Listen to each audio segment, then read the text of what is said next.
en paz me acosté y dormí porque usted me hace vivir confiado. Y rogando que en esa confianza nos continúes trayendo, Señor. Mientras en medio de este mundo nosotros vivimos y vivimos para usted. Le suplico, Señor, que a través de su palabra nos permitas comprender y entender cada vez más tu voluntad. Su palabra dice que si alguna gloria ha de tener el hombre, no sea sobre su fuerza y sus riquezas o su propia sabiduría, sino sobre su palabra. Conocerme y entenderme que yo soy Jehová el Señor. Esa es la gloria que podemos tener como hombres. Al fin y al cabo, como dice la Escritura, el todo del hombre es esto, que obedezcas al Señor, obedezcas sus mandamientos, porque esta vida es vanidad, todo es vanidad. Y a ti volveremos sin nada, Señor. Nada que este mundo nos haya dado, nada material. De modo que en ese orden de ideas, Señor, queremos tener nuestra vida puesta en usted y glorificarle en todo lo que hagas, en todo lo que nos permitas gozar en este mundo, de esas cosas materiales que ciertamente, Señor, también necesitamos y que usted añade para gloria de su nombre. En Cristo Jesús, Señor nuestro. Amén, amén y amén. ¿Cuántos dicen amén? Gloria a Dios. De modo que si puede tomar apuntes, tómelos hoy en alguna parte y que Dios nos ayude a comprender más y más de su palabra. Amén. Gloria a Jesús. Ok, epístola a los Gálatas. Epístola del apóstol Pablo a los Gálatas. Yo voy a comenzar hoy con la introducción. Voy a comenzar con la introducción. Quizá pueda comenzar con los primeros versículos del capítulo 1. O si no, ya continuaremos, seguiremos en los próximos domingos. Amén, amén. Gloria a Jesús. Ok. Para hablar de la introducción a los Gálatas, yo he puesto subtítulos que me permiten, hermano, en la ocasión de la introducción, poder ubicar algunas cosas que pueden ser relevantes con respecto al estudio de esta epístola. Cosas como a quién fue destinado, en qué fecha, bueno, etcétera, etcétera. Entonces, en primera instancia, si usted está escribiendo, puede escribir allí destinatarios.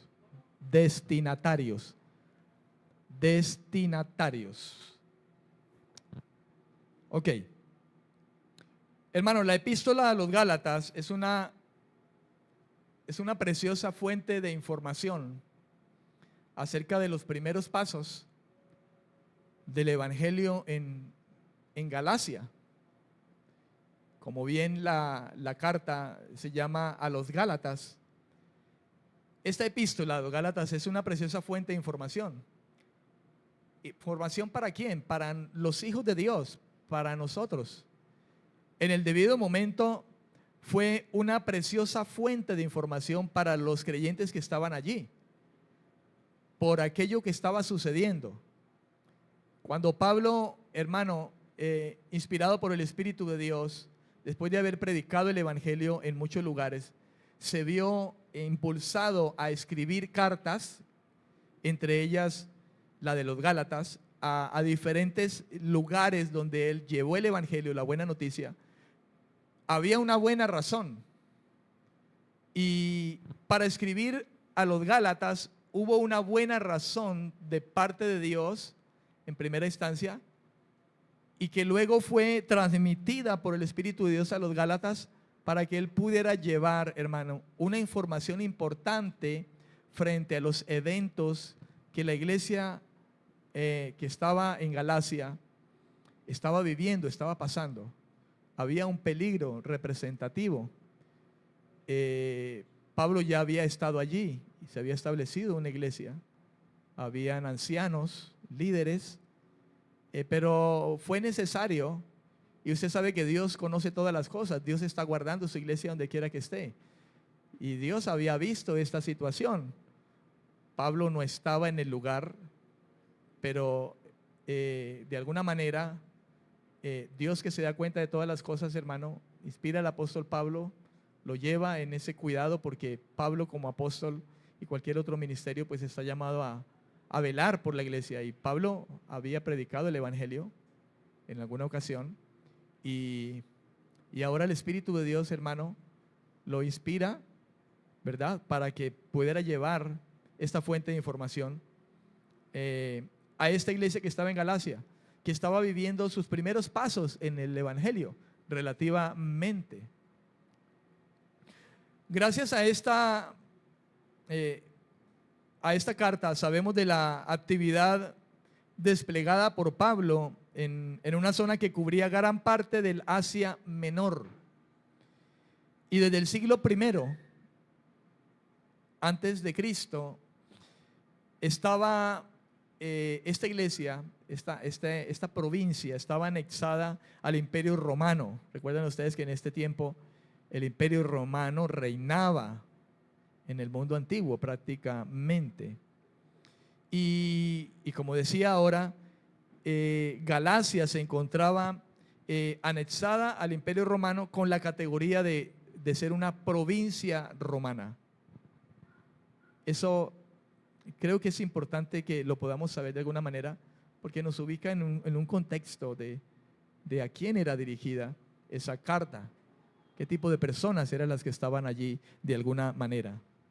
De modo que poblaban estos, entonces en Galacia, los descendientes de antiguas tribus celtas, según la historia, mirando el contexto de esta provincia, o los llamados Galas, de donde precisamente procede el nombre Gálatas o Galacia. Ellos hacía 3 siglos aproximadamente habían emigrado desde el centro de Europa, según dice la historia, hablando de la procedencia de esta provincia. Unos 3 siglos antes habían emigrado desde el centro de Europa. Llegadas algunas de estas tribus hasta Asia Menor, se establecieron y luego se fueron extendiendo poco a poco a través de un tiempo, ¿verdad?, por los amplios territorios comprendidos en los límites de lo que hoy es la Turquía actual. ¿Escuchó? La Turquía actual. Allí estuvieron ellos ubicados, la provincia de los Gálatas, lo que es la Turquía actual hoy. Ok, Gálatas es la única carta de Pablo que Pablo dirigió específicamente, hermano, a un grupo de iglesias. Cuando usted escucha hablar de carta a los Gálatas, no se está refiriendo a una ciudad en particular. No, era un grupo de ciudades, por eso se llama provincia. Eran varias. Amén. No algo como, por ejemplo, a los Efesios, que era la ciudad de Éfeso, ¿verdad? En este caso, la carta fue enviada, hermano, a un grupo de iglesias donde Pablo había estado con anterioridad predicando el evangelio y había establecido allí comunidades, y a cabeza de esas comunidades, pues, ancianos, líderes al cuidado de esas congregaciones, porque lógicamente Pablo en su ministerio recorrió muchos lugares. De ahí que Hechos de los Apóstoles habla con respecto a Pablo de que él era apóstol, un enviado, y era enviado a diferentes lugares. Por tanto, se había estado en Galacia en algún tiempo, tuvo que luego ir a otro lugar donde el Espíritu de Dios le llevaba en su determinado tiempo, y por lo cual pues la Biblia habla acerca de varios viajes que él hizo con el propósito misionero. Amén. De modo que Galacia no era una ciudad, sino una región del Asia Menor, que incluía muchos pueblos. Pablo envió esta carta a la provincia de Galacia, un área que incluía las ciudades de Antioquía, principalmente estas ciudades que le voy a nombrar. Esa área incluía las ciudades, Esa provincia incluía las ciudades de Antioquía, Iconio, Listra y Derbe. Estas son ciudades, estas ciudades que le nombro ahora a usted, son ciudades que, si usted ha leído Hechos de los Apóstoles, Lucas, que escribió Hechos de los Apóstoles, ¿verdad? Que documentó los Hechos de los Apóstoles, Lucas habla acerca de estas ciudades, él las pronuncia. Son ciudades que pertenecen a la provincia de los Gálatas, lugares a donde Pablo fue enviado por el Señor a predicar el Evangelio. Para esas iglesias, hermano, fue que el apóstol Pablo escribió la epístola. Para esas iglesias, cuyos miembros en su mayoría, o quizá pudiera ser en su totalidad, los creyentes o las personas que estaban allí procedían del paganismo. Eran personas, hermano, que totalmente estaban adorando otras divinidades, ¿verdad? Y eran paganas. Dice la historia, ¿verdad? Hablando de esta introducción, de que quizá estos miembros en su gran mayoría eran gente que habían procedido de otras religiones, otras creencias, de modo que es lo que se llama paganismo. Eso es más o menos, hermano, parte del trasfondo de los destinatarios, de las personas a los que fue enviada esta carta, ¿verdad? Y su procedencia. Gálatas es considerada, hermano, una de las epístolas más medulares del cristianismo. Más medulares. Y digo una de las epístolas porque lógicamente hay otras, y todas son importantes, ¿verdad? Pero por ejemplo, si hablamos de la carta a los romanos, la carta a los romanos también es una carta muy medular. En cuanto a doctrina del Evangelio se trata, la carta a los romanos, los primeros 11 capítulos aproximadamente, están dedicadas a la doctrina de la justificación, de la salvación por fe. ¿Entiende? Y del capítulo 12 hacia allá, Romanos se ocupa por lo general de la conducta de nosotros como creyentes ya. Después de conocer de dónde hemos salido, de la gracia de Dios, los primeros 11 capítulos, ¿verdad? Que encierra judíos y gentiles, ¿verdad? Porque todos hemos pecado. Entonces ya a partir del capítulo 12, la carta de los romanos habla acerca de la conducta. Por eso podemos hablar también de que Romanos es una de esas epístolas medulares. Pero ahora el caso de Gálatas, hermano, está contada como una de las epístolas más medulares del cristianismo. ¿Por qué? Por el hecho de que esta carta a los Gálatas trata acerca de la libertad cristiana. Escuche bien eso. Trata acerca de la libertad cristiana o la libertad con que Cristo nos hizo libres. De ese modo es que se habla de que esta epístola a los Gálatas es una de las más medulares. Viene de médula, ¿no? Principal dentro de la doctrina como cristianos.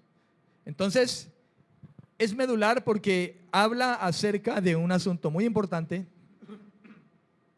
la libertad cristiana o la libertad con que Cristo nos hizo libres, y de que la salvación es solamente por fe y no por obras. Amén, amén. Ahora bien, escriba allí ahora fecha, como otro semitítulo, fecha. Ya hemos hablado algo acerca de los destinatarios, esto pudiera ser aún mucho más amplio, pero creo que lo que hemos hablado pudiera ser suficiente como para tener una idea de quiénes eran los Gálatas. Ahora bien, la fecha. Pablo estableció iglesias de los Gálatas, la iglesia de los Gálatas, durante su primer viaje misionero. Se habla más o menos de los años 45 y 48 aproximadamente, según la información que uno puede encontrar acerca de la historia. Aproximadamente año 45 y 48 fue el tiempo en que Pablo estuvo por estos lugares y estableció iglesia en este lugar. Pero probablemente cuando Pablo escribió la carta como tal a los Gálatas fue alrededor de los años 55 o 56. O sea, ya había pasado, fíjese que ya habían pasado aproximadamente si fue en el 48, habían pasado unos 7 años, más o menos, en que esta iglesia ya estaba establecida. Pablo estaba en otro lugar. De alguna manera Pablo se entera, Dios está cuidando a su iglesia y Pablo es un instrumento, de modo que Pablo de alguna manera se entera, Dios se lo hace saber de alguna manera. Y pasados unos 7 años aproximadamente, siguiendo este aproximado de fechas, en que Pablo escribe entonces la carta a los Gálatas, años 55 o 56. A veces cuando se trata de fechas con respecto a las cartas en la Biblia, casi por lo general no hay fechas muy puntuales. Entonces se habla de una aproximación, ¿verdad? Se habla de una aproximación. De ahí el hecho, por ejemplo, de que algunas personas, el mundo ya le puso fecha al nacimiento de Cristo, ¿no? 25 de diciembre nació Cristo. En realidad no hay fechas de cuándo nació y cuándo murió. Y la Biblia también a veces, no hace eso, no, de manera general, no dice en los años tal del rey tal. De pronto el Antiguo Testamento sí puede documentar, pero a veces en el asunto del estudio, de recopilar, hermano, cosas como estas, ubicar, por ejemplo, la carta a los Gálatas, pues se habla de un aproximado con respecto a esto. Entonces, como tal, la carta como tal se escribió aproximadamente alrededor del año 55 o 56, cuando dicen que Pablo ya se encontraba haciendo su tercer viaje misionero. Dice la historia que se encontraba quizá en Macedonia o quizá en Corinto cuando él escribió esta carta a los Gálatas, que ya pues tenían un corto tiempo y estaban creciendo en madurez de alguna manera en el Evangelio. Ok, otro punto, otro semitítulo allí: ocasión y propósito. Ocasión y propósito de esta carta. ¿Cuál fue la ocasión? ¿Qué estaba pasando? ¿Qué propósito tuvo Dios? Yo diría que en primera instancia Dios, que guarda su iglesia, en llevar a Pablo a que escribiera, informara, recordara el evangelio que ellos ya habían escuchado y que para que lo tuvieran en cuenta. Y lógicamente esto fue hecho por causa de una razón, había una razón. Pues bien, hermano, los legalistas estaban en la iglesia de los Gálatas. Ellos eran llamados judaizantes. Habían llegado los judaizantes, los judíos de la religión judaica, en aquel tiempo. Y el legalismo se había involucrado, había llegado a esa iglesia joven relativamente. Los legalistas de la iglesia, llamados judaizantes, enseñaban que algunas leyes del Antiguo Testamento eran aún obligatorias para los cristianos. Los judaizantes argumentaban que las promesas de Dios alcanzaban solamente a los judíos y que los gentiles debían circuncidarse. El asunto de la circuncisión fue de las cosas en la que los judíos, los judaizantes, la religión judía, de hecho era gente que ya había escuchado el evangelio, ya había oído el cristianismo, ya estaba caminando en ese cristianismo. Pero ellos, hermano, estaban queriendo añadir a la fe cristiana principalmente la circuncisión, por aquello de que se habla de la circuncisión como el sello que tenía el hombre que pertenecía al pueblo del Señor. El varón, en este caso, era circuncidado y esa era una marca de pertenencia o una identidad de que pertenecía al pueblo de Dios, al pueblo de Israel. De modo que esta era una tradición que ellos traían, los judíos traían desde muchos años. Usted me dirá, pastor, pero ¿que acaso no fue Dios el que mandó hacer esto? Sí, claro, Dios lo mandó. Pero la Biblia dice que eso hacía parte del plan, de la sombra de lo que había de venir. Como de igual manera los sacrificios eran sombra que ya Dios estaba mostrando de lo que vendría a ser la realidad de Cristo, al cual llamó el mismo Señor también el Cordero de Él, para quitar el pecado del mundo. De la misma manera, la circuncisión fue también, lógicamente, establecida Dios a su pueblo, pero con estos propósitos. De alguna manera, cuando eso se comenzó a tomar de manera equívoca, hermano, el mismo Moisés tuvo que exhortar al pueblo y decirle, la circuncisión es la del corazón. Moisés mismo lo hizo, se lo hizo saber a ellos en ese mismo tiempo, que la circuncisión era del corazón, el asunto era del corazón, aunque Dios había mandado a hacer eso físicamente en el varón, ¿verdad? La circuncisión realmente era la del corazón, porque a esto apuntaba el plan del Señor. Y hoy usted y yo lo comprendemos. La iglesia de los Gálatas tuvo que haber comprendido estas cosas, y de hecho Pablo estaba retroalimentando a través de esta carta lo que estaba pasando. Hermano, esto es algo que hoy mismo, esto es algo que usted dirá, no, eso estaba pasando en el tiempo de los Gálatas. Hoy mismo está pasando, hermano, en la iglesia de Jesucristo. ¿Hay que orar o no hay que orar? Sin embargo, hay quienes creen que por orar y orar y orar son salvos, que la salvación la van a alcanzar porque oran mucho. Y si usted no ora, entonces usted no va a ser salvo. Entonces, allí ya se convierte en obras. Y nadie puede pretender comprar la salvación o ganarse la salvación por obras. ¿Hay que orar? Claro que hay que orar, pero el orar más no nos va a salvar. ¿Hay que ayunar? Claro, pero el que yo ayune no puede ser algo en lo que yo esté poniendo mi esperanza para mi salvación. ¿Hay que hacer buenas obras? Claro que sí.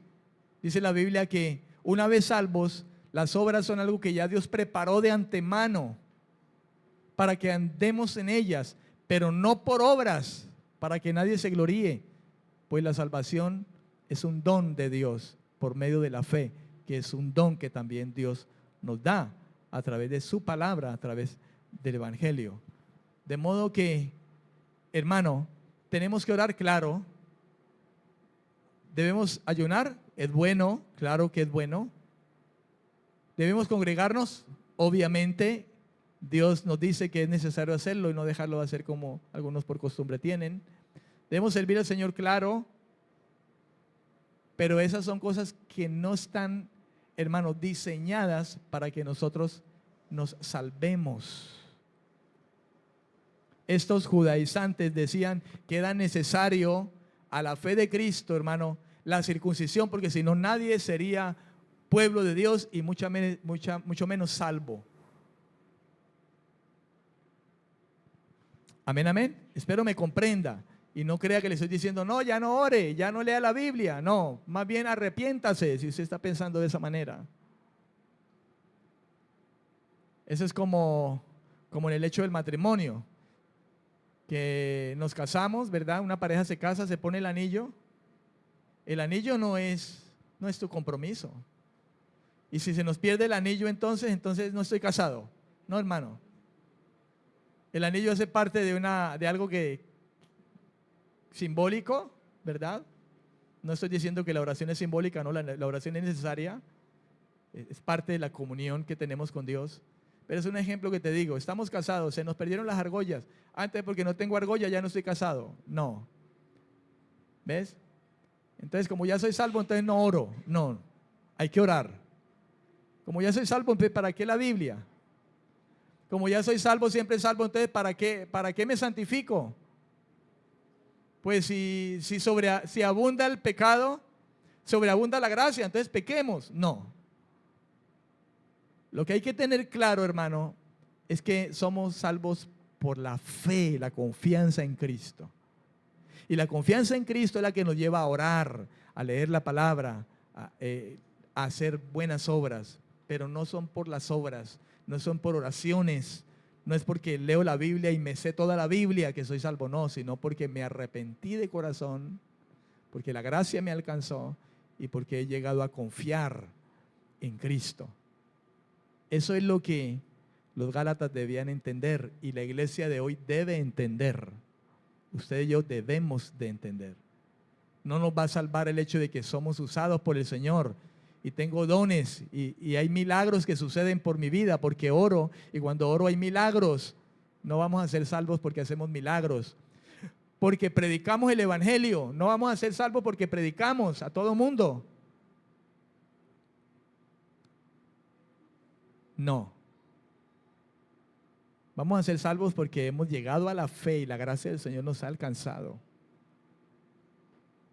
Pero debemos hacer esas cosas, claro que sí, debemos orar. Debemos pedir a Dios los dones, y si sabemos que tenemos un don, ponerlo a disposición del cuerpo de Cristo en primera instancia. Amén. Ayunar es bueno, pero nada de eso te va a salvar.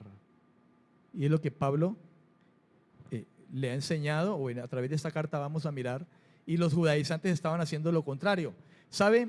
Esto había partido inclusive, hermano, yo creo que quizá desde aquel primer concilio que hubo, Hechos capítulo 15, ¿recuerda usted cuando en la casa de Cornelio se convirtieron, ¿verdad?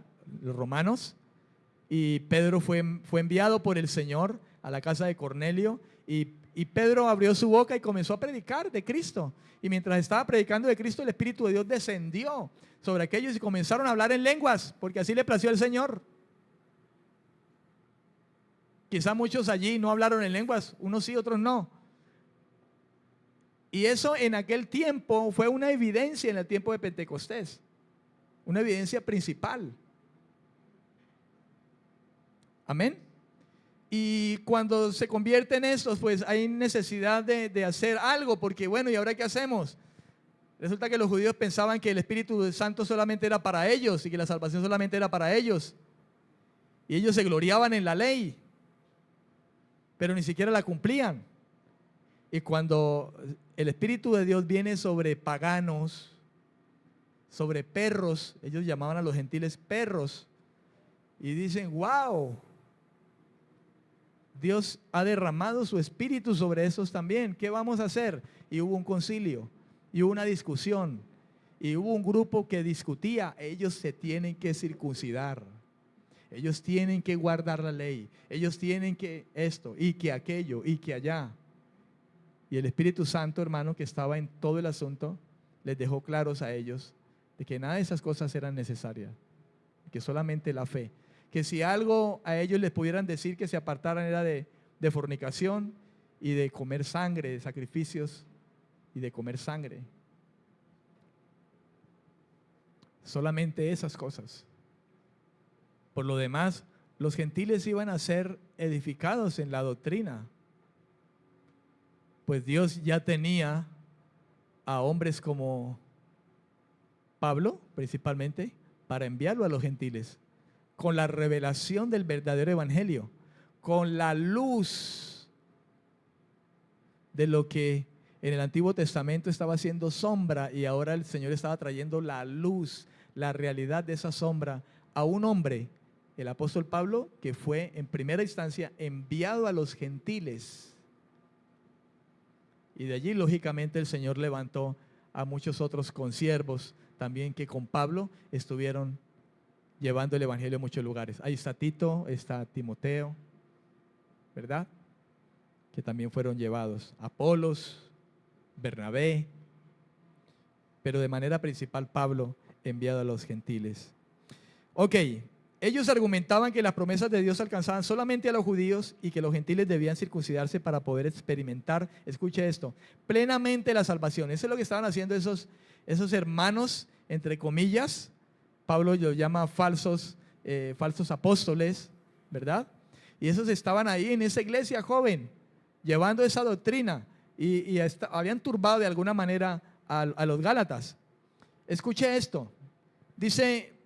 hablando de esta introducción, dice que ellos no negaban que era necesario creer en Jesús, pero ellos insistían en que no era suficiente. Y la Biblia dice lo contrario: un único sacrificio y ya no hay más sacrificio por los pecados. Y nada más que hacer, ninguna obra más que añadir, ni ninguno otro que pueda interceder. Su muerte es suficiente. Su muerte es expiatoria. Ellos decían que había que añadir a la fe la ley. Los judaizantes intentaban convencer a los gálatas de que el evangelio de Jesucristo, para ser perfecto, tenía que seguir sometido a la ley de Moisés y mantener en vigor determinadas prácticas propias del judaísmo. Y de manera muy especial, que si usted lo ha leído en algunas otras ocasiones, de manera muy especial, insistían mucho en la circuncisión. La circuncisión. Los judaizantes trataron de desacreditar las enseñanzas de Pablo, cuestionando la autoridad de Pablo. Ellos hablaban de Pablo como si fuera un farsante y alguien que se hubiese autonombrado apóstol. Y esto lo hacían precisamente los judíos. Recuérdase que cuando Pablo es llamado por el Señor, hay una ocasión en que él va a los judíos y Pablo tiene que salir huyendo. ¿Recuerdan? Lo tuvieron que bajar por un muro porque lo querían matar, ¿verdad? No soportaban, hermano, la doctrina y el mismo hecho de que Pablo ahora antes estuviera persiguiendo a la iglesia y ahora estuviera a favor. De modo que la autoridad de Pablo, hermano, fue cuestionada por muchos de los judaizantes. Lo acusaron de ser un apóstol de segunda mano. Ellos decían que Pablo era de segunda mano y que era inferior a Pedro y Santiago. Y que Pablo era un oportunista que hacía el evangelio más atractivo a los gentiles al desechar las válidas exigencias en relación con la ley. Fíjense lo que decían ellos, que Pablo era un segunda mano, que por decirlo así, parafraseando, no le da ni por los tobillos a Pedro y a Santiago, que Pablo era un oportunista que se estaba aprovechando de eso, ¿verdad?, para sacar lucro, y que él, cuando predicaba, lo hacía mucho más atractivo a los gentiles, pues no les estaba imponiendo reglas, así como ellos mismos estaban imponiendo, querían o tenían la intención de imponer reglas o exigencias con respecto a la ley que ni ellos mismos cumplían y que querían imponérselas a los gentiles. Esto es lo que en sí se denomina legalismo. El legalismo. Ese es un término que quizá al sol de hoy, hermano, nosotros podemos escuchar de manera continua o muy comúnmente. Cuando hablamos de legalismo, yo me fui al diccionario hispanoamericano y el diccionario define la palabra legalismo así. Dice el diccionario que el legalismo es un concepto que afirma que la religión o la moralidad consisten en la obediencia estricta a un código legal establecido. Así lo define el diccionario hispanoamericano. Dice que el legalismo es el concepto de la religión o moralidad que consiste en obedecer de manera estricta un código legal ya establecido. Algo parecido era lo que en el tiempo en que Cristo, nuestro Señor, aparece, ¿verdad? Se manifiesta el Señor. Los religiosos de aquel tiempo, hermano, enseñaban. Ellos estaban ajustados a códigos legales y ojalá ellos quizá le hubieran hecho conforme a como Dios había establecido la ley. No, ellos inclusive habían establecido sus propios mandamientos de hombres, con los cuales inclusive ellos invalidaban la ley del Señor. En primera instancia, la ley, ningún ser humano la puede cumplir, ni la podía cumplir. En primera instancia eso. Segundo, ellos a la ley de Dios interpusieron en primera instancia sus propios mandamientos de hombres. Amén. Las reglas que los ancianos habían establecido. Por eso es que Jesús dijo, ustedes invalidan la ley misma, inclusive con sus propios mandamientos. Entonces, era un asunto bastante difícil, hermano.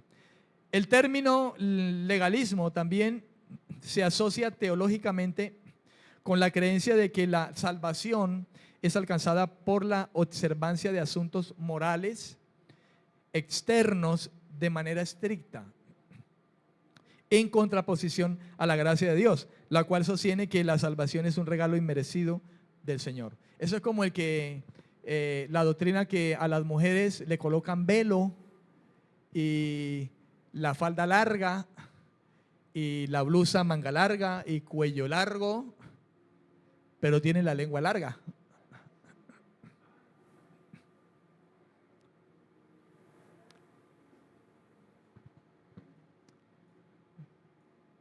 ¿Verdad? O los hombres que tienen que ponerse corbata para predicar, para subirse así, es con corbata y saco. Y entonces reglas humanas, porque si usted no se viste así, usted no es un siervo de Dios, entonces ni siquiera es salvo. O si la mujer no se pone el velo,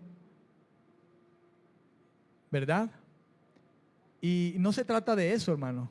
Ahora tampoco es el polo opuesto, ¿no? No es falda larga, sino falda aquí ya a la cadera prácticamente. Y la blusa ombliguera tampoco, ¿verdad? Y a veces, hermano, el evangelio que se predica es un evangelio de obras, simplemente. Entonces, el legalismo tiene que ver con diferentes tipos de reglas o de cosas, hermano, que son equívocas con respecto al hecho de que Dios nos ha dado una salvación totalmente distinta. De modo que cuando se habla de legalismo, se asocia en el hecho de que muchos pretenden alcanzar la salvación por la observancia de asuntos morales simplemente, y debemos de guardarnos en la moralidad, lógicamente. Pero en el asunto moral yo creo que no podemos llegar a ser perfectos, ¿verdad? Como el único hombre sobre esta tierra, Jesucristo lo fue. No obstante, eso no es una excusa, debemos de santificarnos y vivir una vida moralmente correcta, ¿verdad? Eso debe ser la intención del corazón. Esto, hermano, es algo que se establece el legalismo en contraposición a la gracia de Dios, la cual sostiene que la salvación es un regalo inmerecido del Señor. Efesios 2, del 8 al 10, usted lo puede escribir allí, hermano, y allí Pablo habla acerca de este asunto. El legalismo es aquel que disfruta publicando las faltas de los demás. Cuando se habla de alguien legalista y que practica el legalismo, también se relaciona con aquella persona que disfruta publicando las faltas de los demás para hacer luego un pedestal para sí mismo, un pedestal sobre los escombros de la reputación de esa persona. ¿No era eso lo que los fariseos hacían? Señor, yo no soy como este publicano, yo ayuno 3 veces a la semana, yo doy diezmo de todo, yo oro tantas horas. Legalismo. aquel fariseo había hecho un pedestal sobre los escombros de aquel que estaba allí. Dice la Biblia, el publicano ni siquiera levantaba la mirada al cielo, simplemente era así: sé propicio a mi pecador. Fue la oración. Él estaba allí y el fariseo se gloriaba de sus obras, que de hecho Jesús dijo: esto es necesario hacer sin dejar de hacer lo otro, cuando le hablaba a ellos acerca de los diezmos, y lo estaban tentando con respecto acerca de los diezmos. ¿Recuerda? Él dijo: es necesario hacer esto sin dejar de hacer aquello, ¿verdad? Como hoy en día es necesario obedecer al Señor, servir al Señor, santificarnos, pero también es necesario ofrendar, ser generosos, y esos son principios de la Escritura. De modo, hermano, que una actitud legalista es aquella que disfruta publicando las faltas de los demás. Está mirando las faltas de los demás en lugar de mirar la viga que hay en su ojo primero, para luego mirar la pajilla que hay en el ojo de su hermano. El problema es del corazón. La verdad, hermano, es que nuestro corazón tiende a ser egoísta, codicioso, orgulloso, etcétera. Y eso que somos cristianos, ya. Pero la verdad es que, aunque ya gracias a Dios nos ha alcanzado, hermano, la tendencia de nosotros todavía es a ser egoístas, a creernos más que los demás, a codiciar, a ser gente orgullosa, a creernos más que el hermano, más espiritual, porque oro más, porque vengo más a los ayunos, o me congrego todos los días de la semana. Y mucha gente puede estar en esa manera sin haber llegado realmente al arrepentimiento y a la fe genuina del Evangelio, a creer plenamente en que la salvación que ha llegado a tener es algo que no lo merecía y que simplemente es un regalo que le plació a Dios darle. Esto era lo que sucedía en aquel tiempo. El legalismo no funciona, hermano. El legalismo no funciona porque las reglas pudieran modificar quizá de alguna manera la conducta hasta cierto punto. Las reglas pueden llegar a hacerlo. De hecho, se deben poner reglas. Pero las reglas que se hacen en lo exterior no pueden cambiar el interior de una persona. En cambio, la gracia sí.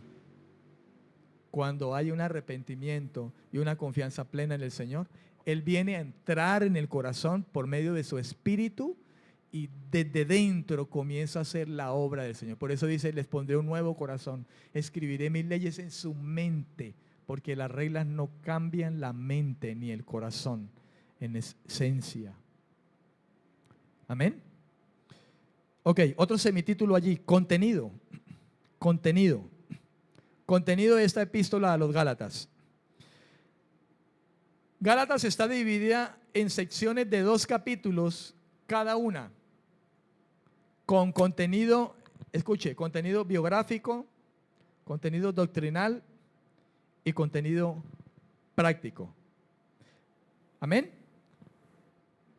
De esa manera, entonces, los capítulos 1 y 2 de esa carta a los Gálatas, Pablo defiende su independencia apostólica.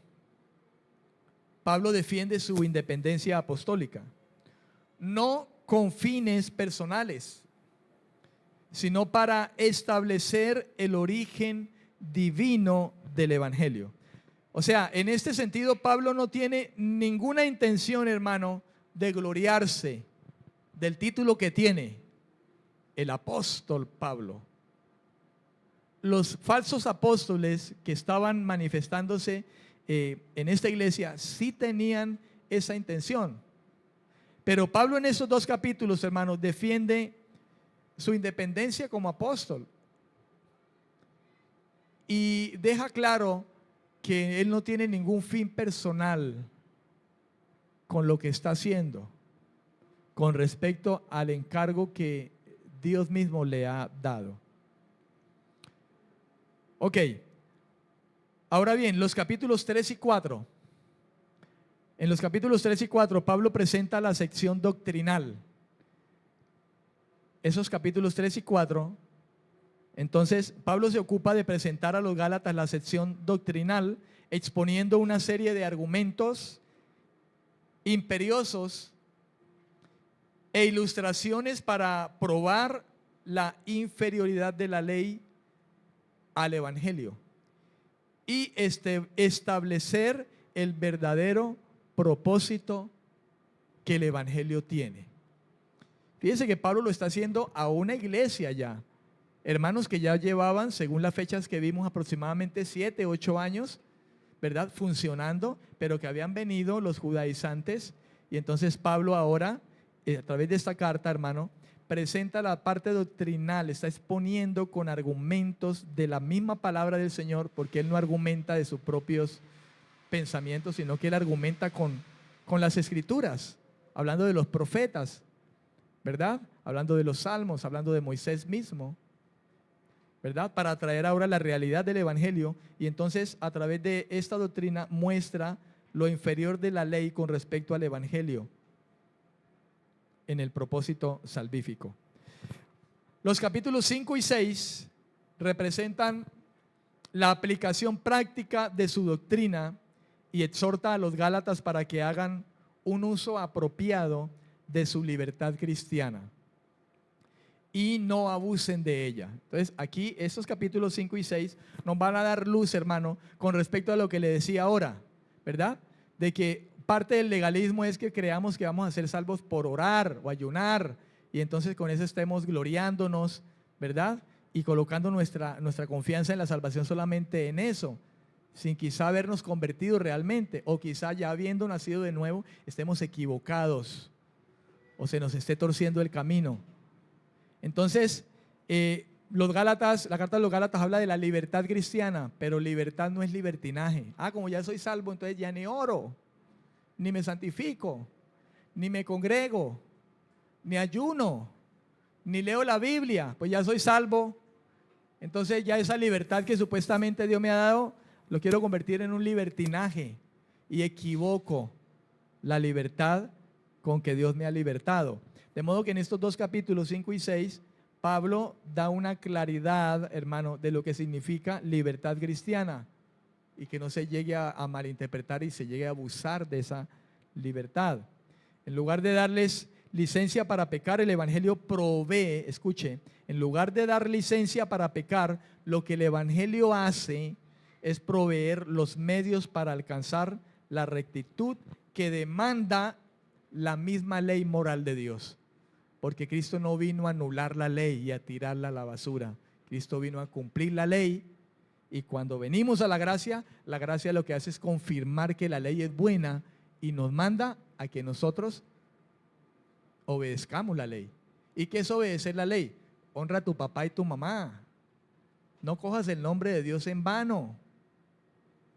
No te hagas dioses extraños.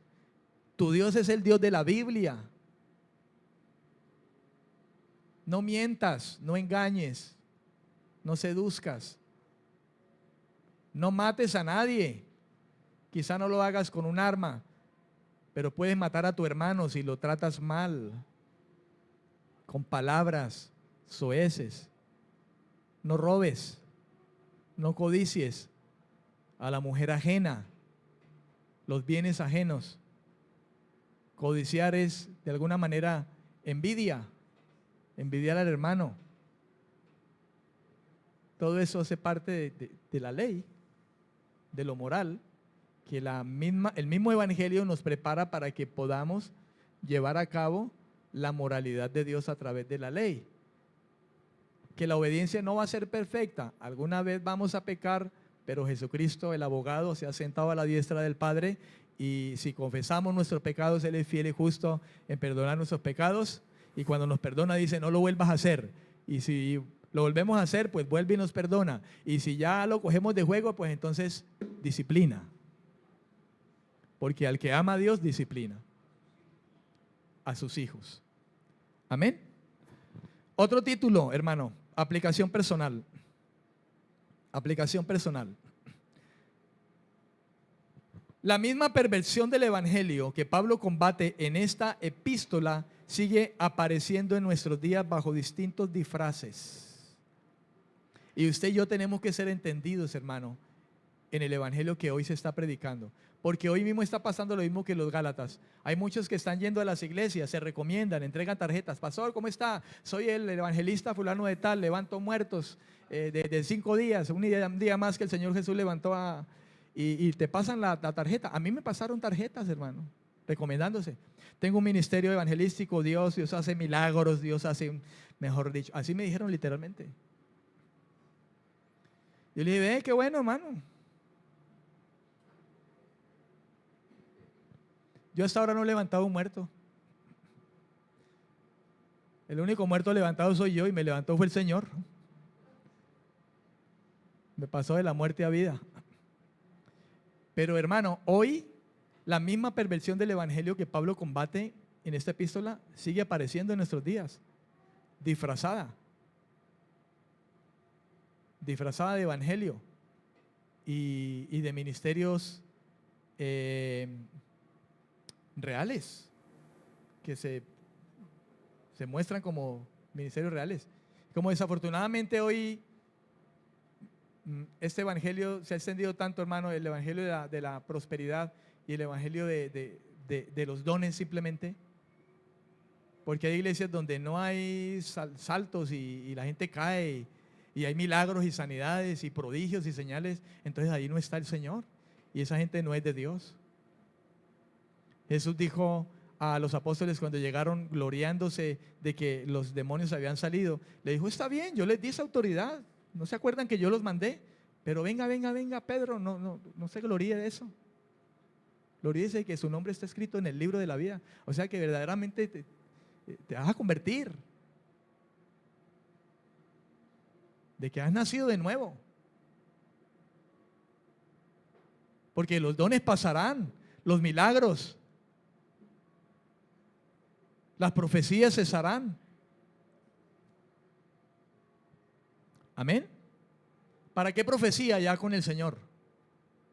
¿Para qué lenguas? Ya con el Señor. ¿Para qué milagros? Con el Señor.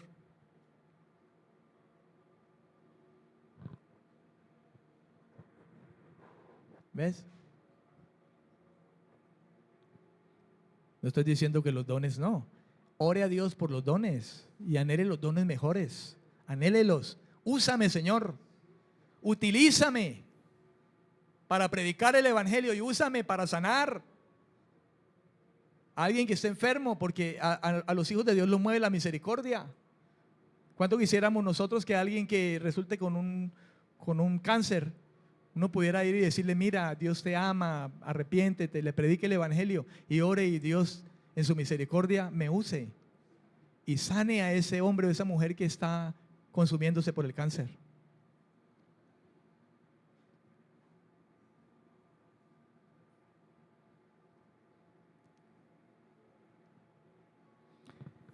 El legalismo con su predicación de que la justificación o santificación depende de los esfuerzos humanos niega la eficiencia de la cruz. Tenemos que tener cuidado con eso, hermano, porque hay muchas congregaciones que sin darse cuenta hacen ineficiente la cruz de Cristo. No es suficiente la cruz de Cristo para ser justificados y santificados, sino que a eso persisten en añadirle cosas, más cosas. Puede que hoy la circuncisión como tal y otras reglas requeridas por la ley no estén presentes, pero la observancia de algunas ciertas reglas, regulaciones o ritos religiosos se consideran como una condición junto a la fe para alcanzar la madurez cristiana, para alcanzar la salvación y la madurez cristiana. Porque algunos relacionan tiempo de oración con madurez y crecimiento. Y hay que orar, lógicamente. El Señor Jesús dijo, ni siquiera una hora han podido orar, ni siquiera una hora. Es que ellos no oraron se quedaron dormidos, hermano.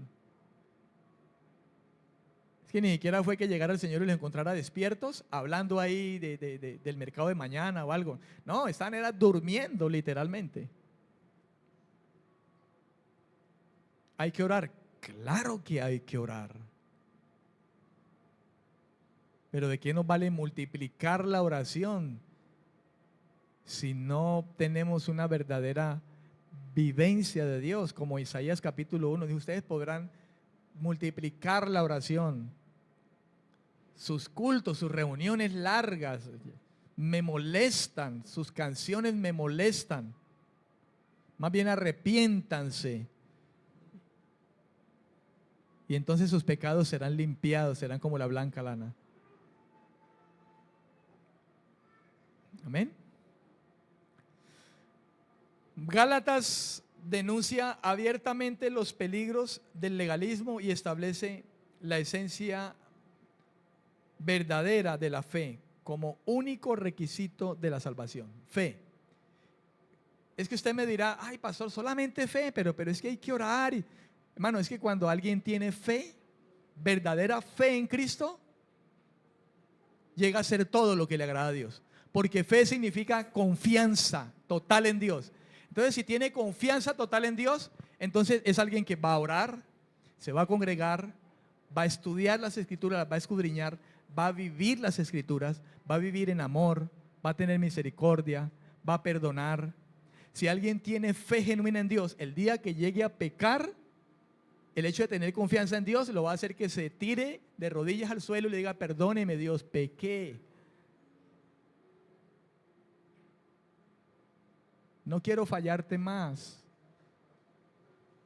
De modo que la fe lo encierra todo. Por eso es por fe, porque fe lo encierra todo. ¿No ha leído usted Hebreos capítulo 11? Por fe Moisés hizo esto. Por fe pasó aquello. Por fe fueron allá. Por fe comieron. Por fe bebieron. Por fe obedecieron. Por fe se santificaron. Por fe perdonaron. Por fe hicieron hasta un arca. Por fe.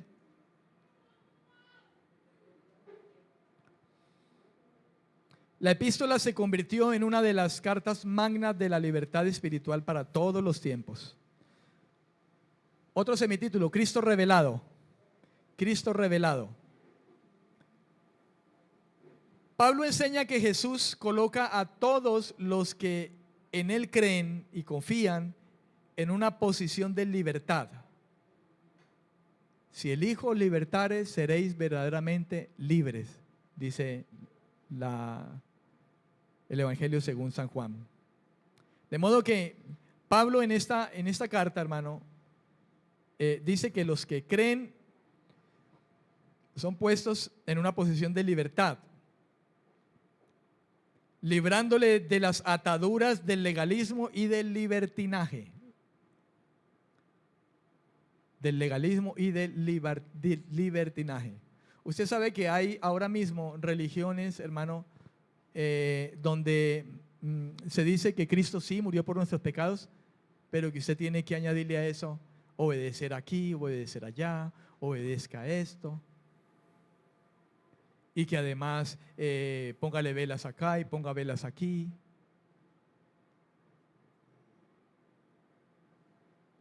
Y que cumpla la penitencia. Y que rece no sé cuántos, no sé qué. ¿Verdad? Entonces, cuando Cristo viene, hermano, Cristo nos convierte, pero de paso nos liberta del pecado, lógicamente en primera instancia, pero nos libera, hermano, de muchas cosas, ataduras, una vida atada a cosas, a tradiciones, cosas que no nos van a llevar a ninguna salvación ni justificación delante de Dios. Nos libra del legalismo y nos libra del libertinaje, porque quien no vive en Cristo, redimido por Cristo, vive una vida de libertinaje. La vida del mundo es una vida de libertinaje, ¿o no? De una manera o de otra, libertinaje. El principal énfasis del apóstol está en la crucifixión de Cristo. como la base para la liberación de la maldición del pecado, de sí mismo y de la ley. Eso lo vamos a ir viendo a través de la lectura y el estudio que vayamos haciendo. Pablo también describe la unión dinámica en Cristo por medio de la fe.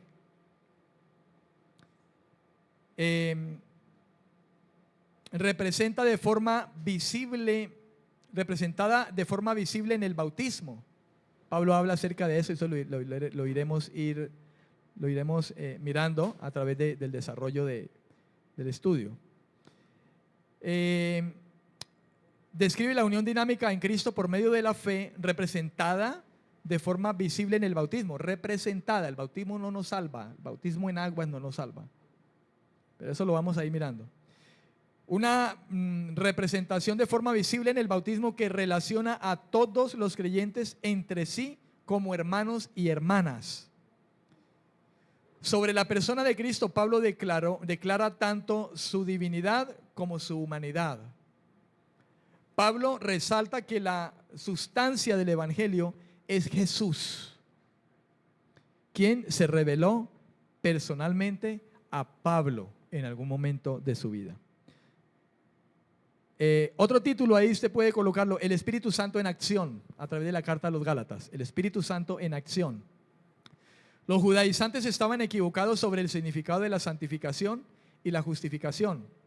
Un pasaje clave de Gálatas es el capítulo 3, versículos 2 al 3, donde Pablo pregunta: ¿por qué, habiendo empezado siendo guiados por el Espíritu, ahora buscaban la madurez espiritual en las obras de la carne, por medio de hacer las obras de la ley, que a la larga se conviertan en obras de la carne? Porque el pretender cumplir la ley, hermano, realmente nos lleva a hacer todo lo contrario: envidiar, codiciar, enorgullecernos, porque el pecado nos lleva a hacer todo lo contrario de la ley. Por ende, todo lo contrario de la ley es las obras de la carne. Amén. Pablo le recuerda que es al Espíritu a quien los Gálatas le deben la regeneración, y de igual manera usted y yo. Es al Espíritu Santo al que le debemos nosotros la regeneración. Regenerados por el Espíritu que Él ha hecho habitar en nosotros una vez llegados a la fe. En Gálatas capítulo 3, los versículos 5 y el versículo 14, Pablo apela al hecho de que recibimos al Espíritu Santo por fe, y que el Espíritu Santo continúa manifestando su poder mientras caminamos nuestra vida cristiana en este mundo basada en la fe.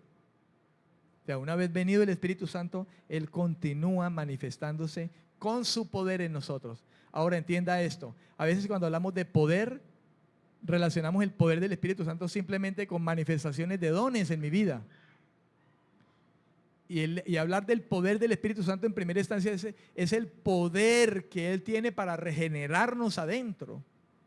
Es el poder regenerador que nos puede cambiar. En primera instancia, ese es el poder del Espíritu Santo. Lógicamente, el poder de Dios también se manifiesta a través de los dones que Él da. Amén.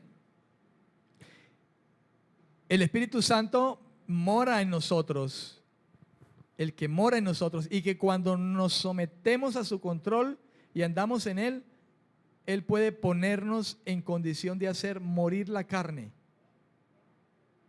Y en eso consiste el poder del Espíritu Santo, principalmente. Cuando nos ponemos, hermano, en su control, Él tiene el poder de hacer morir en nosotros las obras de la carne. Capítulo 5, versículos 16 al 17. También librarnos de la condenación de la ley, capítulo 5, versículo 18, y permitirnos que los frutos de santidad crezcan en nuestra vida. Él tiene el poder de eso, de que nosotros también crezcan los frutos de santidad en nuestra vida. El capítulo 6 aporta entonces una serie de exhortaciones, advertencias y una bendición final. Ahora, para terminar, escriba allí bosquejo general del contenido. Bosquejo general del contenido. Escriba allí, bosquejo general del contenido. Número 1. Hay una introducción que está en el capítulo 1 y va del versículo 1 al 10. Número 1, introducción. En el capítulo 1 va del versículo 1 al 10. Número 2. Número 2, escriba, biográficamente, 2 puntos. Biográficamente, 2 puntos. Pablo defiende su autoridad. Pablo defiende su autoridad. Eso está en el capítulo 1, a partir del versículo 11, hasta el capítulo 2, en el versículo 21. Usted puede escribir 1, 2 puntos, 11, raya, una raya larga, 2, 2 puntos, 21. Quiere decir que va desde el capítulo 1, a partir del versículo 11, hasta el capítulo 2, en el versículo 21, hasta el versículo 21. Número 3. Número 3. Doctrinalmente, 2 puntos. Doctrinalmente, 2 puntos. Pablo defiende el Evangelio. Doctrinalmente, Pablo defiende el Evangelio. Eso está, escriba allí. Capítulo 3, Pablo defiende el Evangelio. Puede escribir capítulo 3, desde el versículo 1 hasta el capítulo 4. Capítulo 4, terminando en el versículo 31.